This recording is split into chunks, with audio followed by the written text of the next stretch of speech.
সেদিন ছিল ছেলের ষষ্ঠী পুজো। মোটামুটি শ্বশুরবাড়িতে তো সেরকম কেউ থাকে না, আমি, শাশুড়ি, বর আর শ্বশুরমশাই। তো শ্বশুরমশাই আর শাশুড়ি মা তো সকালবেলাই চলে এসেছিলো। আর তোমাদের এই নিয়মটা কার কার আছে, এই দুধ পুকুরের মধ্যে বেবিদের শোয়ানো?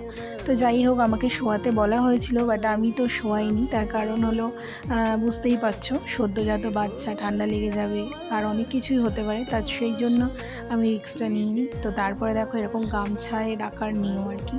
তো যে পুরোহিত মশাই দেখছো পুজো করছে, সে কিন্তু আমার মাসির ছেলে, মানে আমার নিজের ছোটো মাসির ছেলে। ও কিন্তু পুজো দারুণ করে।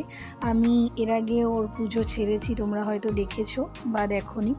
আর আমি ষষ্ঠী পুজোরও একটা হাতেও আমাকে ডুরি বাজছিল যখন, তখন দেখবে একটা সুন্দর একটা মন্ত্র উচ্চারণ করে, বেশ মানে দারুণ, জাস্ট মানে তোমরা হয়তো দেখেছো। তো দেখো আমার ছোট্ট সোনাকে কেমন লাগছে জানিও, আর পাশে থেকো কিন্তু অবশ্যই।